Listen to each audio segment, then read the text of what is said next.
हमारी आज की कहानी है एक अनोखी राम कथा। एक बार एक राजा ने अपने नगर में राम कथा करवाई। उसने अपने मंत्री से कहा कि सभी ब्राह्मणों को राम कथा के लिए आमंत्रित किया जाए। राजा ने सभी ब्राह्मणों को राम कथा पढ़ने के लिए यथास्थान बैठा दिया। एक ब्राह्मण अंगूठा छाप था। उसको पढ़ना लिखना कुछ नहीं आता था। वह ब्राह्मण सबसे पीछे बैठ गया और उसने सोचा कि जब पास वाला व्यक्ति पन्ना पलटेगा तब मैं भी पलट दूंगा। वह काफी देर तक पास बैठे व्यक्ति की तरफ देखता रहा, लेकिन उसने देखा कि पास बैठा व्यक्ति पन्ना नहीं पलट रहा है।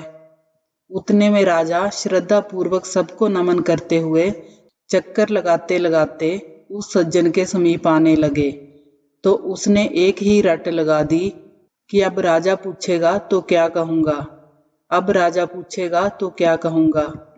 उस सज्जन की ये बात सुनकर पास में बैठा व्यक्ति भी रट लगाने लगा, तेरी गति सो मेरी गति, तेरी गति सो मेरी गति। उसी समय तीसरा व्यक्ति बोला, जे पोल कब तक चलेगी, जे पोल कब तक चलेगी। उसके बाद चौथा व्यक्ति बोला, जब तक चलता है चलने दे, जब तक चलता है चलने दे।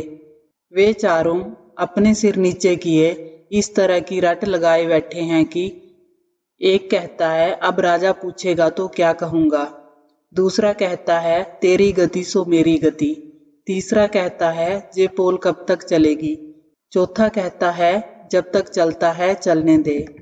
जब राजा ने उन चारों के स्वर सुने तो राजा ने पूछा कि ये सब क्या गा रहे हैं।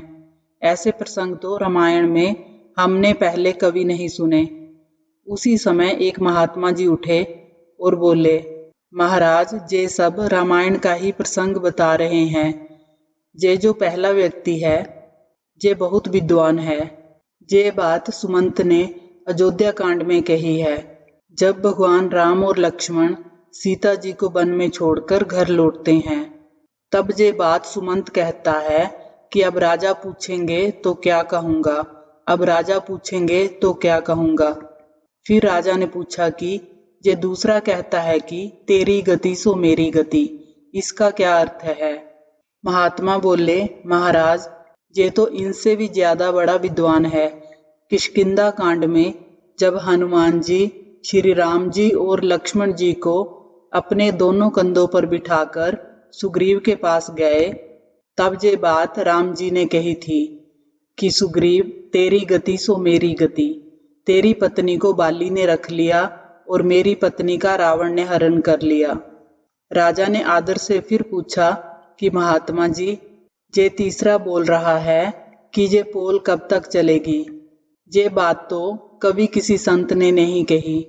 महात्मा बोले कि महाराज ये व्यक्ति तो और भी ज्ञानी है।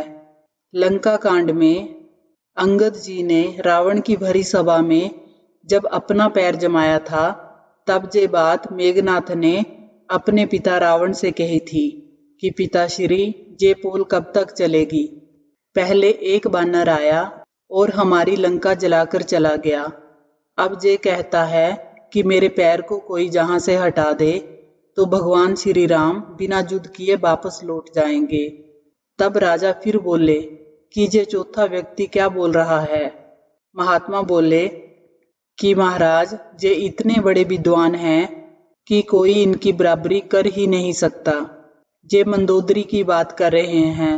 मंदोदरी ने कई बार रावण से कहा कि स्वामी आप जिद छोड़कर सीता जी को आदर सहित राम जी को सौंप दीजिए, अन्यथा अनर्थ हो जाएगा। तब ये बात रावण ने मंदोदरी से कही कि जब तक चलता है चलने दे, मेरे तो दोनों हाथों में लड्डू हैं। अगर मैं राम के हाथों मारा गया तो मेरी मुक्ति हो जाएगी। इस अदम शरीर से भजन भजन तो होता नहीं, और अगर मैं युद्ध जीत गया तो त्रिलोकी में भी मेरी जय जयकार हो जाएगी। राजा इन सब बातों से चकित रह गए और बोले कि आज हमें ऐसा अद्भुत प्रसंग सुनने को मिला है जो कि हमने आज तक नहीं सुना था।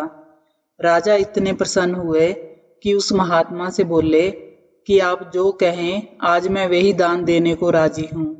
उस महात्मा ने उन अनपढ़ अंगूठा छाप ब्राह्मणों को अनेकों दान दक्षिणा दिलवा दी। इन सब बातों का एक ही सार है कि कोई अज्ञानी, कोई नास्तिक, कोई कैसा भी क्यों ना हो, सभी रामायण भागवत जैसे महान ग्रंथों को श्रद्धा पूर्वक छूने मात्र से ही सब संकटों से मुक्त हो जाते हैं।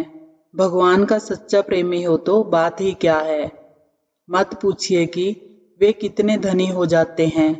जय श्री राम। आपको ये कहानी अच्छी लगी हो तो वीडियो को लाइक करें, चैनल को सब्सक्राइब करें। धन्यवाद।